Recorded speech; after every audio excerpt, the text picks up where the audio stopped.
Em uma noite, eu estava comemorando meu aniversário com minha família em um restaurante, quando uma jovem garçonete deslizou discretamente um bilhete com palavras que mudaram minha vida. Cuidado, não beba isso. Meu instinto me fez trocar minha taça com a de minha nora. E poucos minutos depois, algo aconteceu. Mas antes de continuar contando o que aconteceu, escreva nos comentários. De onde você está assistindo este vídeo? Adoramos saber até onde nossas histórias estão chegando. E não esqueça de conferir se você já está inscrito no canal. Sempre imaginei que meu aniversário de 62 anos seria apenas mais uma data comemorativa, talvez um pouco especial por estar com meu filho, mas nunca pensei que se tornaria o dia em que descobriria uma terrível traição dentro da minha própria família. Meu nome é Glória, e naquela sexta-feira à noite, meu filho Marcos me levou ao meu restaurante italiano favorito em Curitiba. Um lugar aconchegante, com luzes suaves que criavam um ambiente dourado nas antigas mesas de madeira. O aroma de alho e manjericão preenchia o ar, me trazendo memórias de tempos mais simples. Alana, minha nora, estava sentada à minha frente com aquele sorriso que sempre me pareceu um pouco forçado. O restaurante estava movimentado, cheio de famílias e casais comemorando o final de semana.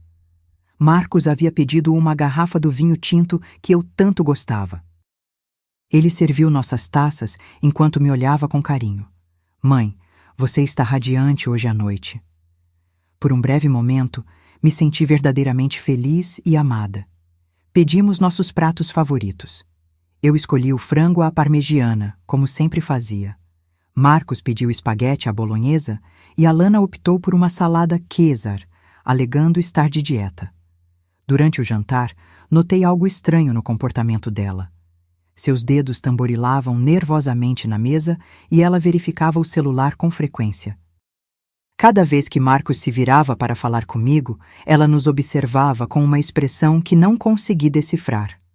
Quando chegou a hora do brinde, Marcos se levantou com sua taça. A minha mãe, por ser a mulher mais forte que conheço. Suas palavras aqueceram meu coração.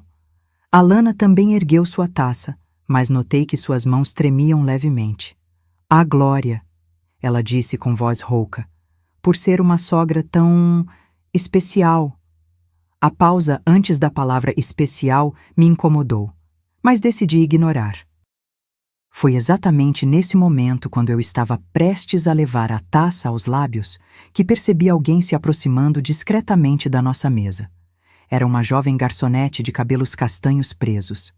Ela se inclinou como se fosse limpar algo e, com um movimento quase imperceptível, deslizou um pequeno papel dobrado ao lado do meu prato. Antes de se afastar rapidamente, lançou-me um olhar intenso, quase desesperado. Meu coração acelerou instantaneamente. Com mãos trêmulas, desdobrei o papel por baixo da mesa, mantendo-o escondido. A mensagem estava escrita com letras claras e urgentes. Não beba isso. Sua vida está em perigo. Confie em mim. O mundo ao meu redor pareceu desacelerar. Os sons do restaurante se tornaram distantes, como se eu estivesse submersa. Minha primeira reação foi pensar que se tratava de uma brincadeira de mau gosto. Mas havia algo nos olhos daquela garçonete que transmitia uma seriedade assustadora. Olhei para minha taça de vinho, que segundos antes eu estava ansiosa para beber. Agora, o líquido vermelho parecia conter algo sinistro. Consegui manter uma expressão neutra enquanto minha mente funcionava a toda velocidade. Marcos e Alana continuavam conversando, alheios ao que acabara de acontecer. Com licença, disse com uma voz que esperava soar natural. Preciso ir ao banheiro um momento. Levantei-me com as pernas bambas, guardando o papel no bolso do meu casaco. No banheiro, reli a mensagem várias vezes, como se as palavras pudessem mudar magicamente. Não havia assinatura, apenas aquele aviso direto e aterrorizante. Respirei fundo, olhando meu reflexo no espelho. Meu rosto estava pálido, e meus olhos revelavam o medo que tentava esconder. Quando voltei à mesa, forcei-me a agir normalmente, mas por dentro estava em pânico. Observei Marcos e Alana com um novo olhar. Meu filho parecia completamente normal, falando animadamente sobre seus planos de reformar a casa. Mas Alana, havia algo diferente nela. Seus olhos se moviam nervosamente entre minha taça e meu rosto, como se estivesse esperando por algo. Foi então que tomei uma decisão que mudaria tudo. Quando Marcos se virou para chamar a garçonete pedindo mais pão, aproveitei o momento de distração. Com um movimento casual e rápido, troquei meu copo com o de Alana. O líquido era idêntico, o mesmo vinho tinto que estávamos bebendo a noite toda. Finalmente, disse, levantando o que agora era meu copo. Um brinde a este momento em família. Marcos sorriu e ergueu sua taça. Alana, sem notar a troca, também ergueu a dela, a que havia sido minha originalmente. Bebemos ao mesmo tempo. O vinho tinha o sabor de sempre, mas eu mal conseguia me concentrar no gosto. Estava observando Alana intensamente, procurando por qualquer sinal de que algo estivesse errado. A princípio, nada aconteceu. Continuamos comendo e conversando. Marcos me contava sobre uma promoção que esperava receber, e eu falava sobre meu plano de visitar minha irmã em Belém. Alana participava da conversa, mas parecia cada vez mais inquieta. Foram exatos 5 minutos depois do brinde quando tudo começou. Alana levou a mão ao estômago com uma expressão confusa. "Estou me sentindo um pouco estranha", ela murmurou. Marcos imediatamente demonstrou preocupação, perguntando se ela estava bem. Ela balançou a cabeça, dizendo que provavelmente havia comido algo que não lhe caíra bem no almoço. Mas então seu rosto começou a empalidecer visivelmente. Suas mãos tremiam, não de nervosismo como antes, mas de forma descontrolada. "Não estou nada bem", sussurrou, e vi gotas de suor se formando em sua testa, apesar da temperatura agradável do restaurante. Marcos se levantou imediatamente, segurando-a pelos ombros. "Amor, o que você tem?", perguntou alarmado. Eu permaneci sentada, observando a cena com uma mistura de horror e uma terrível compreensão do que estava acontecendo. Alana tentou ficar de pé, mas suas pernas não a sustentaram. Ela desabou de volta na cadeira, respirando com dificuldade. Seus olhos estavam vidrados e sua pele havia adquirido um tom acinzentado que me aterrorizou. "Chame uma ambulância!", gritei para Marcos, embora minha voz soasse estranhamente calma, considerando a situação. O pânico tomou conta do restaurante quando os outros clientes perceberam que algo grave estava acontecendo. Enquanto esperávamos os paramédicos, minha mente repetia incessantemente as palavras daquele bilhete. "Sua vida está em perigo." E agora, eu sabia, com uma certeza que me gelava o sangue, que a pessoa que havia estado em perigo era eu. A viagem de ambulância até o hospital foi um pesadelo que parecia não ter fim. Alana havia perdido a consciência completamente, e os paramédicos trabalhavam freneticamente para estabilizá-la. Marcos segurava minha mão no banco traseiro, seus olhos refletindo terror e confusão. Eu mantinha o bilhete da garçonete firmemente apertado em meu punho, como se fosse a única prova de que não estava enlouquecendo. O cheiro de antisséptico do hospital me atingiu assim que as portas da ambulância se abriram. Enquanto os médicos levavam Alana apressadamente para dentro, Marcos e eu fomos direcionados para aquelas cadeiras plásticas desconfortáveis da sala de espera. As luzes fluorescentes criavam um ambiente frio e impessoal, acentuando a sensação de irrealidade que me dominava. "Não entendo o que aconteceu", Marcos murmurava repetidamente, passando as mãos pelo cabelo em um gesto de desespero. "Ela estava bem até momentos atrás. Talvez tenha sido algo que comeu." Eu permanecia em silêncio. Não podia contar a ele sobre o bilhete ainda, não até ter certeza do que realmente havia acontecido. Mas internamente, sabia que aquilo não era uma simples intoxicação alimentar. As palavras da garçonete ecoavam em minha mente como um alarme persistente. Após o que pareceram horas intermináveis, um médico jovem com barba se aproximou de nós. Sua expressão séria anunciava notícias que ele não sabia como transmitir. Vocês são família de Alana Viana? Ele perguntou com voz medida. Sou o marido, respondeu Marcos imediatamente. Esta é minha mãe. Como Alana está? O médico se sentou à nossa frente, o que instantaneamente me fez perceber a gravidade da situação. Sua esposa está estável por enquanto, mas precisamos conversar sobre o que causou seu colapso. Ele fez uma pausa, escolhendo suas palavras cuidadosamente. Os resultados das análises de sangue indicam a presença de digoxina em níveis extremamente elevados. Marcos franziu a testa confuso. Digoxina? O que é isso? É um medicamento cardíaco, explicou o médico. Em doses normais, ajuda a regular o ritmo cardíaco, mas na quantidade que encontramos no sistema dela é potencialmente letal. Senti como se tivesse levado um soco no estômago. O senhor está dizendo que alguém a envenenou? Perguntei com voz trêmula. Não posso fazer essa determinação, respondeu o médico cautelosamente. Mas posso afirmar que essa quantidade de digoxina não chegou ao sistema dela por acidente. Teremos que contatar as autoridades para investigar. Marcos se levantou bruscamente, caminhando de um lado para outro no pequeno espaço. Isso é impossível, murmurou. Ninguém iria querer machucar Alana. Ela é uma boa pessoa. Eu sabia a resposta, mas não podia dizê-la ainda. Precisava de mais informações. Doutor, perguntei, é possível que alguém tenha colocado esse medicamento em uma bebida? Certamente, ele respondeu. A digoxina pode se dissolver em líquidos, e neste caso, detectamos também álcool no sistema dela, o que pode intensificar os efeitos tóxicos. Essa foi a confirmação que eu precisava. Retirei o papel do meu bolso com mãos trêmulas e o mostrei a Marcos. Seus olhos se arregalaram enquanto lia as palavras. Mãe, onde você conseguiu isso? Perguntou, sua voz quase um sussurro. Contei tudo. A garçonete, a mensagem, minha decisão de trocar os copos. A cada palavra, via a cor desaparecer do rosto de Marcos. Quando terminei, ele caiu na cadeira como se tivesse perdido toda a força. Não pode ser, ele sussurrou. Você está dizendo que alguém tentou te envenenar? É exatamente o que estou dizendo. Respondi com voz firme, embora por dentro estivesse tremendo. O médico, que havia escutado nossa conversa, interveio com expressão grave. Vou informar a polícia imediatamente.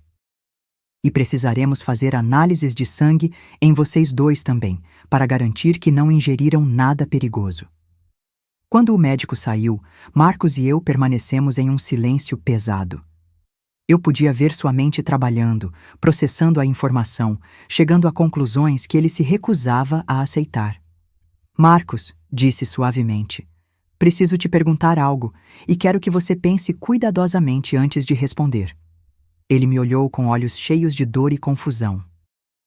Você notou algo estranho no comportamento de Alana ultimamente? Algo diferente em casa? Marcos demorou a responder. Quando finalmente falou, sua voz era apenas um sussurro. Há alguns meses, ela começou a se preocupar muito com sua saúde. Ele parou, como se não quisesse continuar. Que tipo de preocupações? Insisti. Ela dizia que te via confusa às vezes, que você esquecia as coisas, que talvez devêssemos considerar opções de cuidados para você. As palavras saíam dele como se fossem dolorosas de pronunciar. Meu sangue gelou. Opções de cuidados. Um asilo, Marcos murmurou, sem conseguir me olhar nos olhos. Ela disse que havia pesquisado alguns lugares muito bons, que seria melhor para você ter assistência profissional.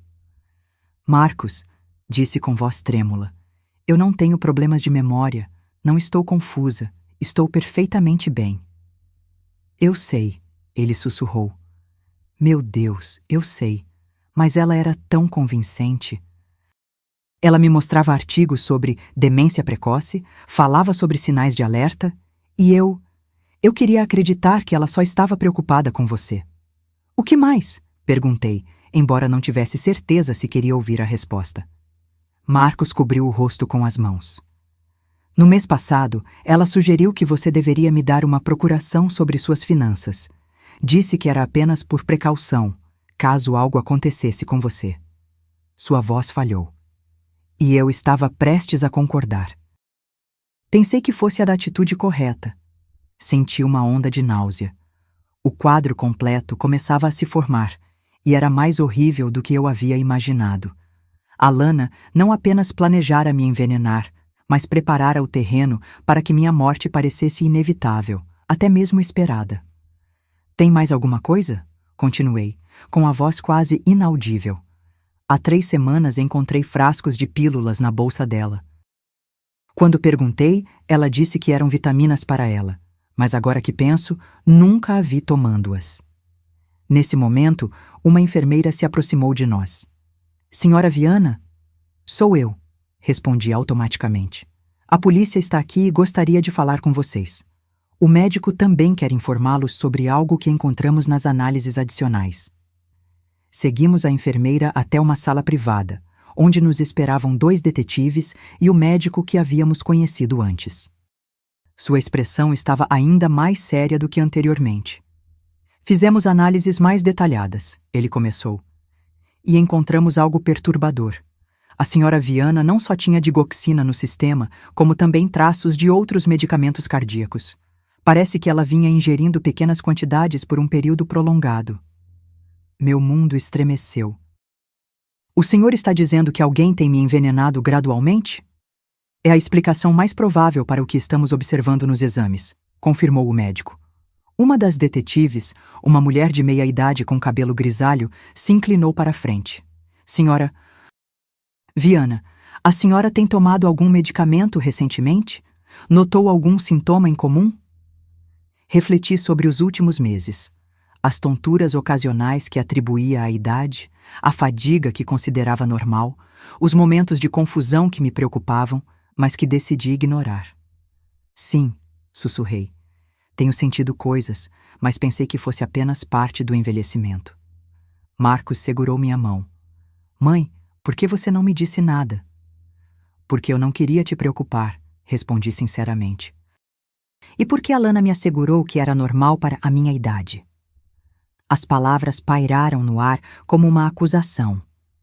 E foi então que percebi a terrível verdade.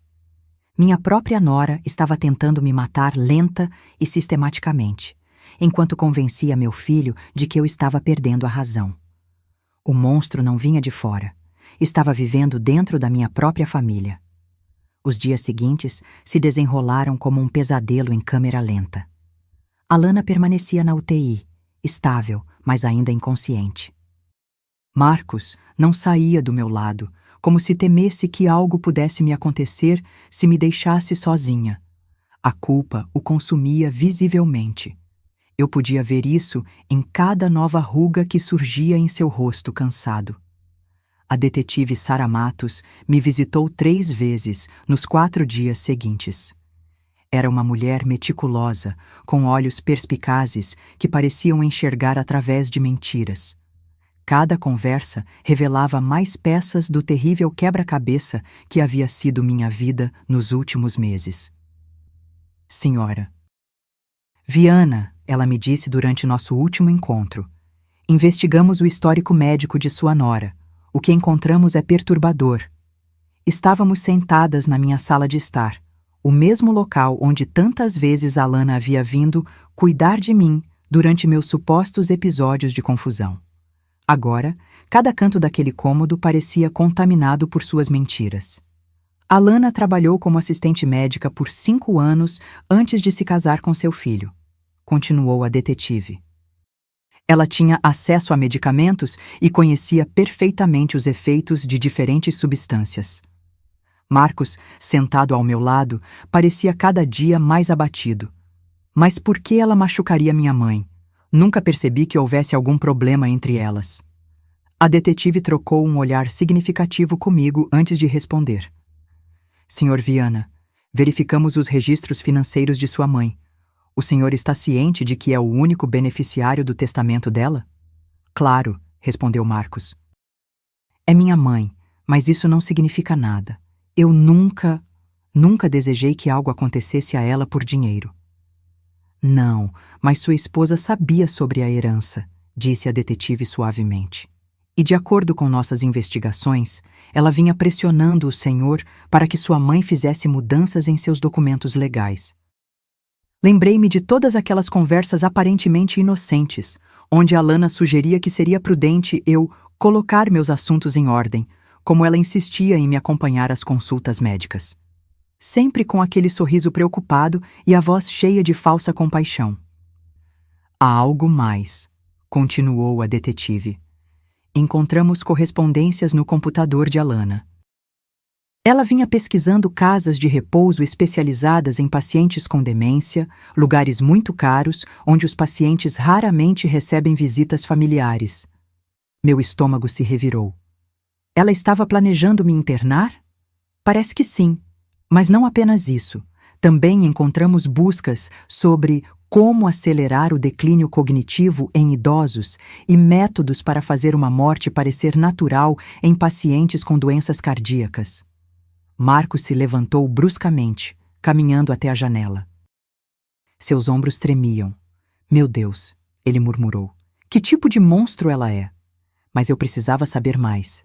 Nos últimos dias, vinha me lembrando de incidentes que na época pareciam insignificantes, mas que agora ganhavam um significado sinistro. Detetive Matos, disse, acho que preciso contar a vocês sobre outras coisas que aconteceram. Durante a hora seguinte, relatei tudo. Como Alana havia começado a me visitar mais frequentemente há alguns meses, sempre trazendo chá ou algum lanche especial.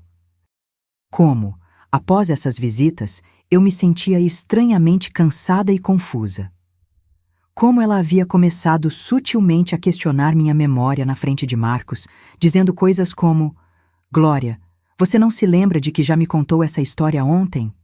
Ou, ah, querida, você acabou de me perguntar isso há 5 minutos. E eu comecei a duvidar de mim mesma, expliquei. Pensava que talvez eu realmente estivesse perdendo a memória. Marcos se virou da janela, com o rosto contorcido de horror.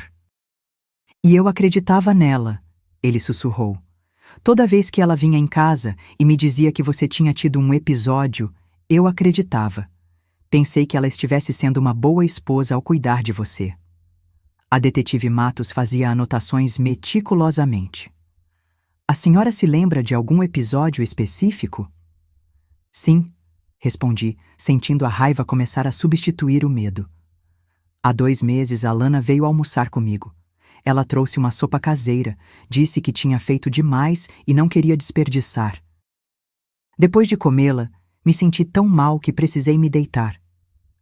Quando Marcos chegou à noite, ela disse a ele que havia me encontrado confusa, que eu não me lembrava de ter almoçado com ela. E a senhora, o que se lembrava? Eu me lembrava perfeitamente do almoço, mas me sentia tão doente e desorientada que não conseguia me defender. Marcos me levou ao médico no dia seguinte, mas àquela altura eu já me sentia melhor. O doutor disse que provavelmente havia sido um vírus estomacal. Marcos desabou na cadeira, cobrindo o rosto com as mãos. Ela estava te envenenando gradualmente, ele murmurou. Eu a ajudei a te convencer de que você estava ficando louca. Não é sua culpa, eu disse, embora por dentro sentisse uma mistura complexa de dor e compreensão. Ela é muito boa em manipular. Me manipulou também. A detetive fechou sua caderneta. Senhora Viana, há algo mais que a senhora precisa saber. A garçonete que lhe deu o recado, Juliana Santos, é estudante de enfermagem. A avó dela morreu há 2 anos em circunstâncias semelhantes às que a senhora está descrevendo. Meu sangue gelou. O que a senhora quer dizer? A avó de Juliana começou a mostrar sinais de confusão e declínio cognitivo. A família pensou que fosse demência natural. Ela foi internada em um asilo onde faleceu 6 meses depois de insuficiência cardíaca. Mas Juliana sempre suspeitou que algo não estava certo. E o que isso tem a ver comigo? A pessoa que cuidava da avó de Juliana, que convenceu a família de que ela precisava de cuidados institucionais, era Alana Viana. Na época, ela usava o nome de solteira, Alana Lima. O silêncio que se seguiu foi ensurdecedor. Marcos levantou a cabeça lentamente, os olhos cheios de uma compreensão horrorizada. Você está dizendo que minha esposa, que ela já tinha feito isso antes? É exatamente o que estamos investigando, confirmou a detetive. Juliana reconheceu Alana no restaurante. Ela a vinha seguindo discretamente há semanas, tentando entender se suas suspeitas estavam corretas. Quando viu o que parecia ser uma situação familiar se repetindo, ela decidiu agir. Pensei naquela jovem garçonete que havia salvado minha vida, uma estranha que demonstrou mais preocupação pelo meu bem-estar do que minha própria nora. Onde Juliana está agora? Perguntei. Eu gostaria de agradecê-la. Ela está colaborando totalmente com nossa investigação e acredito que também gostaria de falar com a senhora. Marcos finalmente falou, a voz trêmula pela emoção. Mãe, sinto muito. Sinto muito por ter duvidado de você. Sinto muito por ter deixado que ela fizesse isso com você. Aproximei-me dele e segurei suas mãos nas minhas. Estavam frias e trêmulas. Marcos, me escute. Alana é uma manipuladora experiente. Isso não é culpa sua. Mas eu deveria ter visto os sinais, ele insistiu. Eu deveria ter percebido que algo estava errado. Como você poderia saber? Ela se apresentava como a nora perfeita, preocupada com a sogra idosa. Qualquer um teria pensado que ela estava sendo bondosa. Depois que a detetive saiu, Marcos e eu ficamos sentados em silêncio por muito tempo. O peso de tudo que havíamos descoberto era avassalador. Marcos, disse finalmente, há algo que você precisa entender. Durante todos esses meses, quando me sentia confusa e doente, o pior não era o mal-estar físico. O pior era pensar que eu estava te desapontando, que estava me tornando um fardo para você. Seus olhos se encheram de lágrimas. Você nunca foi um fardo, mãe. Nunca. Eu sei agora. Mas naqueles momentos, quando Alana me dizia que estava preocupada com minha deterioração mental, eu me sentia como se estivesse perdendo não apenas minha sanidade, mas também seu respeito e seu amor.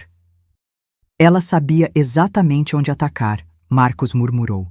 Ela sabia que meu maior medo era te perder da mesma forma que perdi o pai. Meu ex-marido havia falecido de Alzheimer quando Marcos tinha 25 anos. Tinha sido uma experiência devastadora para toda a família, ver aquele homem forte e brilhante se desvanecer gradualmente até se tornar uma sombra de si mesmo.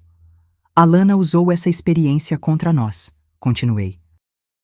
Ela sabia que você teria medo de que eu seguisse o mesmo caminho que seu pai, e ela se aproveitou desse medo para te manipular. Marcos assentiu lentamente. E eu caí na armadilha completamente. Estava com tanto medo de te ver se deteriorar que não questionei nada do que ela me dizia. Abraçamo-nos longamente, compartilhando a dor e o alívio de finalmente conhecermos a verdade.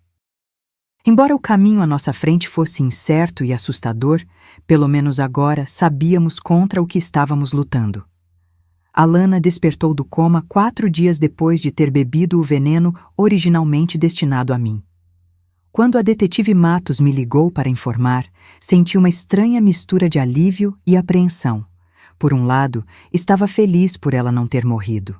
Por mais monstruosas que fossem suas ações, eu não queria carregar sua morte na minha consciência. Por outro lado, sabia que seu despertar significava que eu teria que enfrentá-la cara a cara. Como ela está? Perguntei ao telefone, minha voz traindo minha ansiedade. Fisicamente está se recuperando bem, respondeu a detetive. Mas mentalmente, bem, está muito agitada. Tem perguntado pelo marido constantemente e quando informamos que a senhora estava bem, a reação dela foi intensa. Que tipo de reação? Negação completa. Ela insiste que houve algum tipo de erro, que nunca machucaria ninguém. Ela fez uma pausa antes de continuar. O mais preocupante é que ela também tem perguntado especificamente pela senhora. A senhora deseja vê-la? Meu estômago se revirou com a perspectiva. Eu preciso vê-la? A senhora não é obrigada, mas poderia ser útil para o caso. Às vezes, quando os suspeitos são confrontados diretamente por suas vítimas, revelam informações importantes. Compreendo completamente se não se sentir confortável com isso. Refleti por um momento. Uma parte de mim queria me esconder, fingir que Alana não existia e deixar a justiça seguir seu curso sem minha participação direta.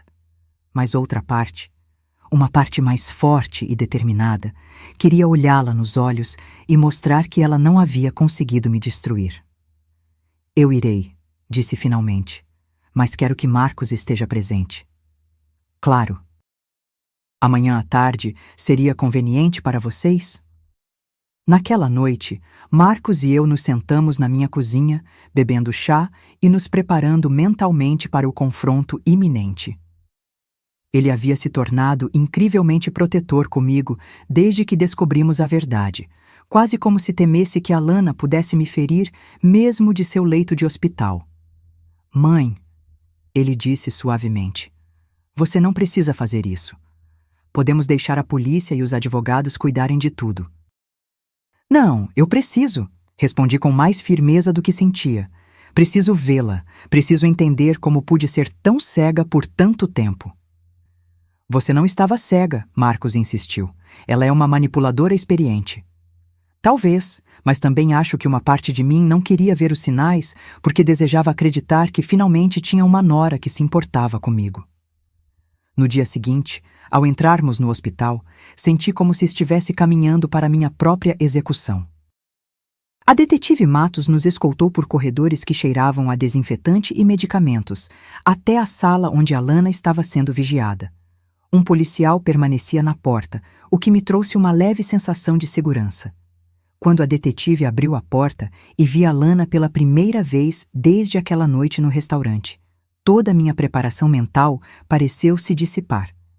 Ela estava pálida e mais magra, com tubos conectados ao seu braço, mas seus olhos mantinham a mesma intensidade calculista que sempre tiveram.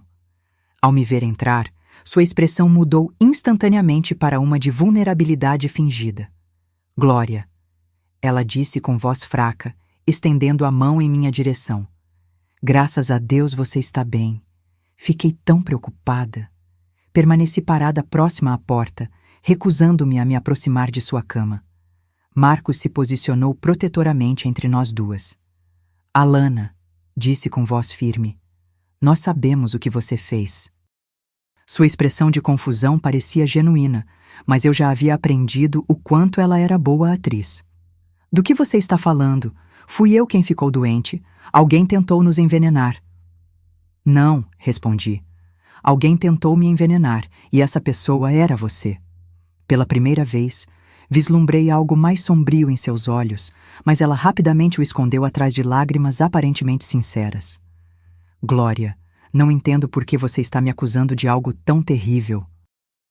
Eu te amo como uma mãe. Nunca faria mal a você. Como você amava a avó de Juliana Santos? Perguntei, observando atentamente sua reação. A mudança em sua expressão foi instantânea.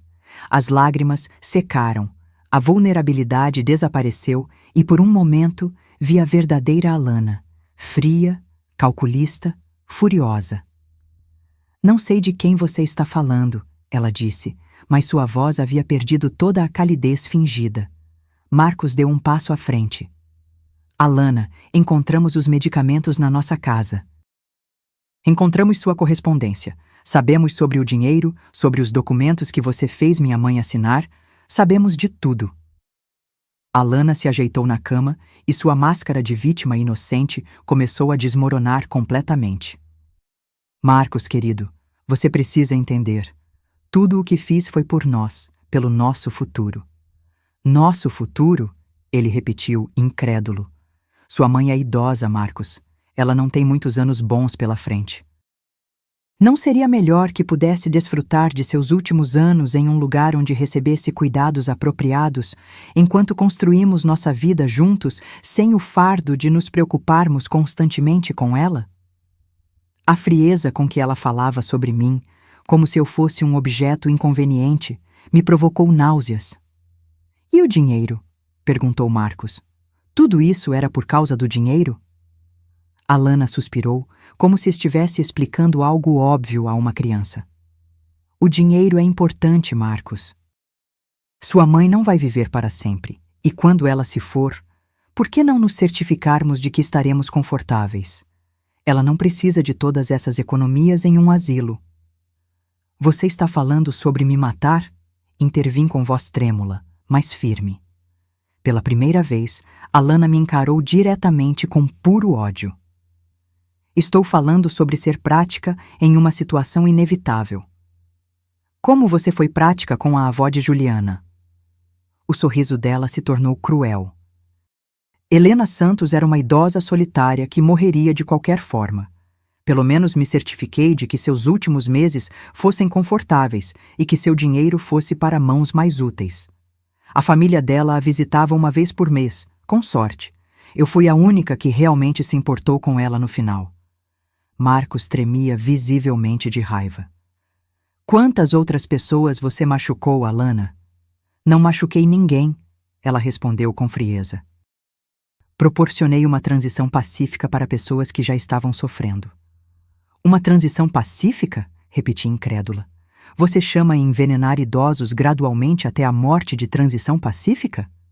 Eu os mantinha confortáveis, ela insistiu. Sem dor, sem medo, é mais do que a maioria das pessoas pode esperar no final de suas vidas.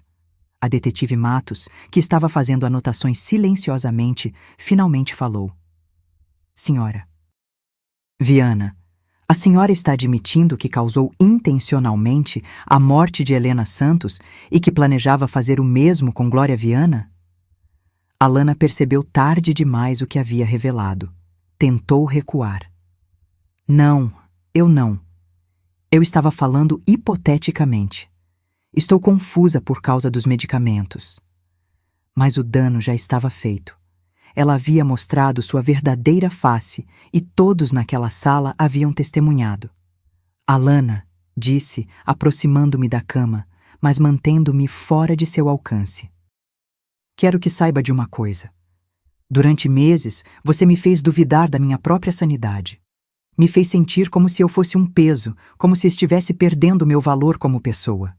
Mas eu sobrevivi, e vou garantir que você nunca tenha a chance de fazer isso com mais ninguém. Seus olhos se encheram de raiva. Velha estúpida, ela sibilou. Você deveria estar agradecida. Eu ia te dar uma morte digna. Agora você vai apodrecer lentamente em algum asilo barato, onde ninguém se importa com você. Marcos avançou em sua direção, mas coloquei a mão em seu braço para detê-lo. Não vale a pena, disse suavemente. Ela não pode mais nos machucar. Quando saímos do quarto, senti como se tivesse confrontado o demônio que vinha assombrando minha vida por meses. Foi aterrorizante, mas também libertador. Como você se sente? Marcos me perguntou enquanto caminhávamos pelo corredor. Como se tivesse acabado de acordar de um pesadelo muito longo, respondi, e como se finalmente pudesse começar a me curar. 6 meses após aquela noite horrível no restaurante, acordo todas as manhãs com uma sensação que havia esquecido que existia. Paz. É uma sensação estranha depois de tanto tempo vivendo com medo constante, duvidando da minha própria mente, sentindo como se estivesse perdendo pedaços de mim mesma a cada dia. Minha rotina matinal mudou completamente. Não preciso mais verificar obsessivamente se tranquei a porta ou se desliguei o fogão, porque agora confio na minha memória. Não preciso questionar cada decisão que tomo, perguntando-me se é evidência de declínio mental. Sei que minha mente está clara, que sempre esteve clara, e que as confusões e os esquecimentos foram causados por veneno, não por doença. O julgamento de Alana durou 3 semanas intensas. Testemunhei durante 2 dias inteiros, contando minha história para um júri que me ouvia com uma mistura de horror e compaixão. Juliana Santos também testemunhou, falando corajosamente sobre a morte de sua avó e sua determinação em encontrar justiça. Alana tentou usar uma defesa de doença mental, alegando que sofria de um transtorno de personalidade que a tornava incapaz de controlar suas ações. Mas a promotoria apresentou evidências de anos de planejamento meticuloso, de buscas na internet sobre venenos e métodos de assassinato, de documentos falsificados e manipulação financeira deliberada. Quando o veredicto foi lido, culpada em todas as acusações, não senti a satisfação que esperava, apenas um vazio estranho. Uma mulher que um dia chamei de família passaria o resto de sua vida na prisão. E, embora soubesse que era justiça, não pude evitar sentir tristeza pelo que poderia ter sido se Alana tivesse escolhido um caminho diferente. Depois do julgamento, decidi fazer mudanças importantes na minha vida. A primeira foi me mudar. Não conseguia continuar vivendo na casa onde Alana havia me envenenado tantas vezes.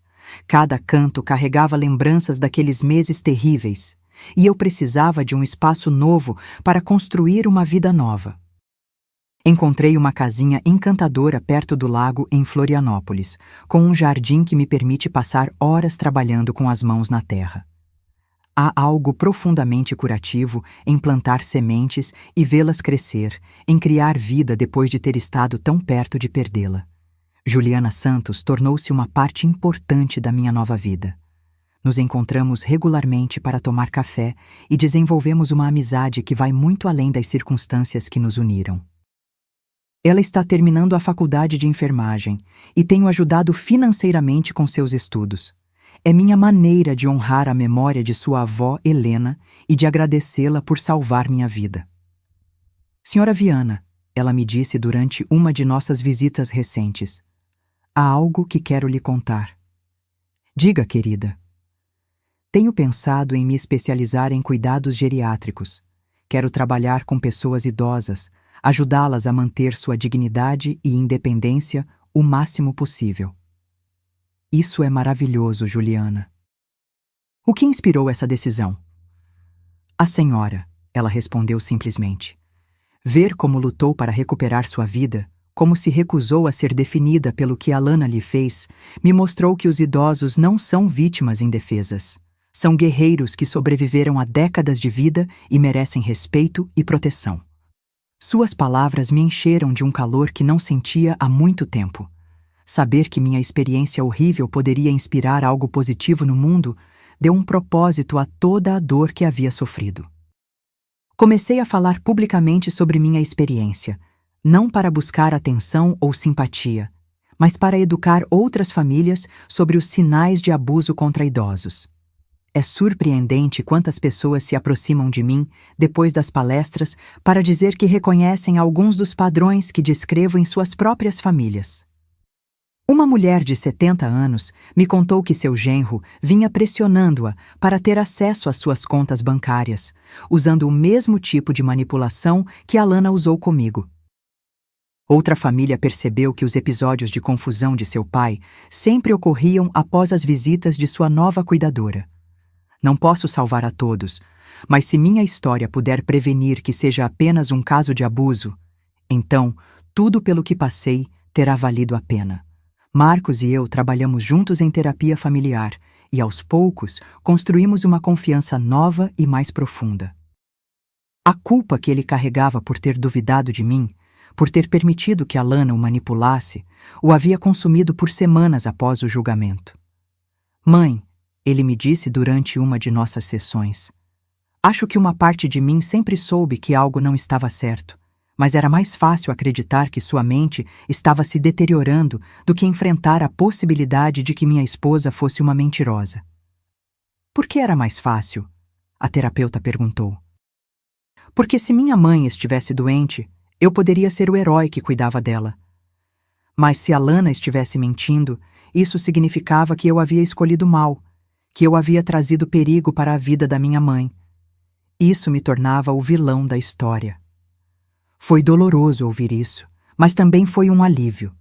Marcos havia encontrado a coragem de ser honesto sobre seus próprios medos e inseguranças, e isso nos permitiu realmente nos curarmos. Recentemente, Marcos começou a sair com alguém novo, uma mulher chamada Sara, que conheceu em um grupo de apoio para familiares de vítimas de crimes. No início, me preocupei com o impacto que isso teria em nosso relacionamento recém-reconstruído, Mas Sara é genuinamente maravilhosa. Ela é transparente, honesta e respeita completamente os limites que Marcos e eu estabelecemos. Mãe, Marcos me disse na semana passada, quero que saiba que nunca mais vou permitir que alguém te machuque. Aprendi a reconhecer os sinais de manipulação e prometo que sempre acreditarei em você quando me disser que algo não está certo. Marcos, respondi, não preciso que você me proteja de tudo. Só preciso que confie em mim e no meu discernimento. Sou mais forte do que qualquer um de nós pensava. E é verdade. Sou mais forte. O processo de sobreviver à traição de Alana, de lutar pela minha sanidade e minha vida, me ensinou coisas sobre mim mesma que nunca soube. Tenho 62 anos, mas em muitos aspectos sinto como se minha vida real estivesse apenas começando. Retomei atividades que havia abandonado durante os meses em que Alana me envenenava. Voltei para minhas aulas de yoga, onde minhas colegas me receberam de braços abertos. Juntei-me a um clube do livro na biblioteca local.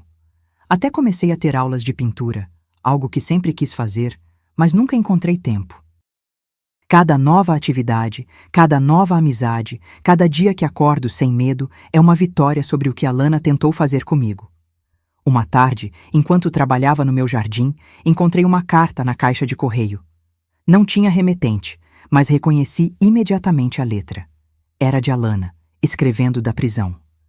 Por um momento, considerei jogá-la fora sem abrir.